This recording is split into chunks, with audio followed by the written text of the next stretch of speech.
Good morning, it's Paul here in the Bard, the Beard and the Back Bedroom Poetry Cast. Here we are again. I've got my supplies, I've got my Andrex and I've got lots of stuff to drink as well.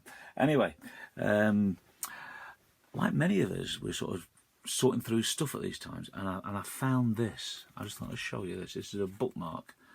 Now, anybody who's followed me for a long time will remember that my very first book was called The Amazing Captain Concord. There we are. And that came out in 1990. I did all the pictures myself, in fact, as well as the picture. They are. How young is that person there? That was me. Anyway, that came out in 1990, and Captain Concord was a superhero I made up, as you can see by the cover. He had a plastic nose and a pair of red underpants.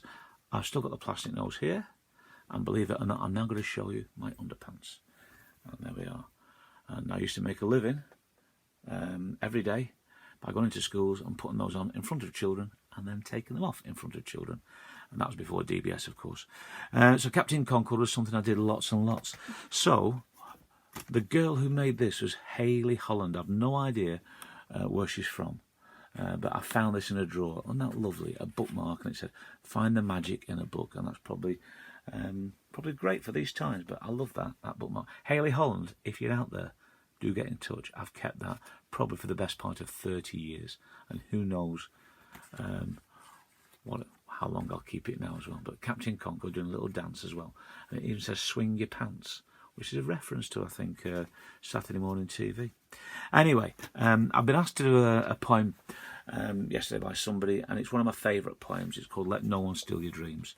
Originally published in this book, which again was self-published. I started self-publishing all those years ago, and I had a dream catcher there, and on the back cover there's a picture of me and my son. There's my SO card, Everton, autograph book.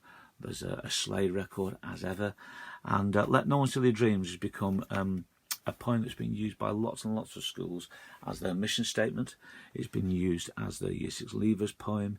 It's been used as their school motto, and for that I'm very, very proud. Lots of other places have used it. A couple of schools, Hythe Primary School, look them up on YouTube, have done a great song.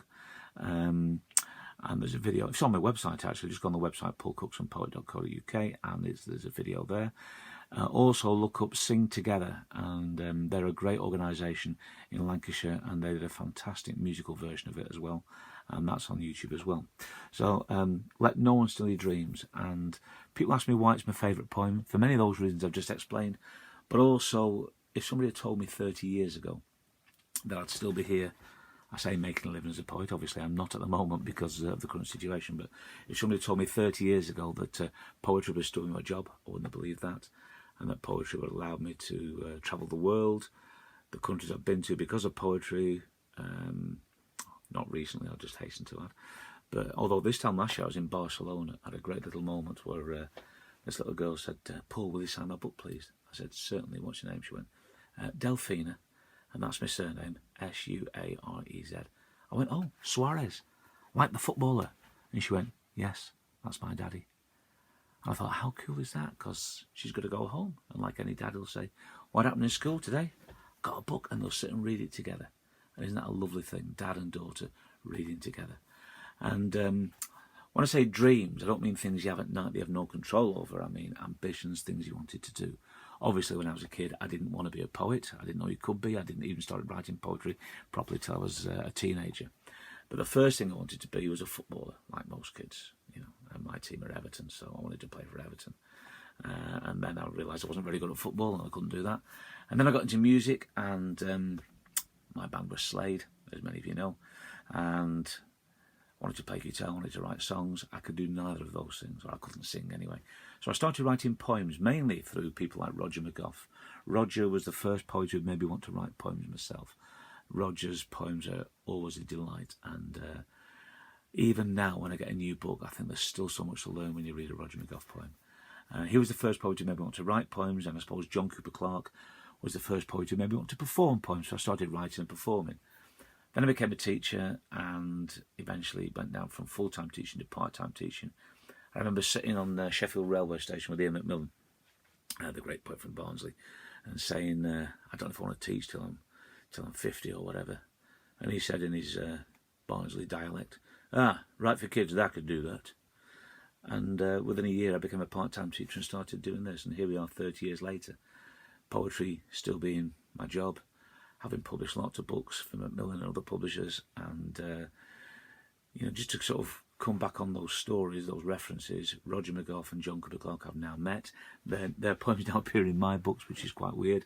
Also with Everton, I got commissioned by Everton to write a poem for their season ticket campaign called Everton at Home. Look it up on YouTube or on my website. It's a great film. It's not my voice, they wanted a local voice, but a lovely film. And the first time I saw that film was at Goodison Park in front of 40,000 people, and it's absolutely fantastic, magical moment. And I've since met Slade. Don Powell, the drummer out of Slade, has been over to Retford a couple of times. I've interviewed him, and there's projects abounding there as well. So to have met your friends and to have met your heroes and they become friends. I did a poem to open for Jimmy Lee out of Slade for an event, and so all these things are tied up in this poem. Anyway, without further ado, from the very best of Paul Cookson. And by the way, that and the Joke Shop and the Crocodile in the House are now available on the website. Discount price of £15. I will sign them. Good for your homeschooling and your own pleasure. But anyway, let no one steal your dreams. Let no one steal your dreams. Let no one tear apart the burning of ambition that fires the drive inside your heart.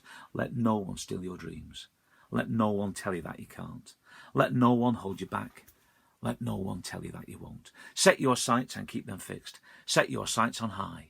Let no one steal your dreams. Your only limit is the sky. Let no one steal your dreams. Follow your heart and follow your soul. For only when you follow them will you feel truly whole. Set your sights and keep them fixed. Set your sights on high. Let no one steal your dreams. Your only limit is the sky. Thank you. I'll see you later.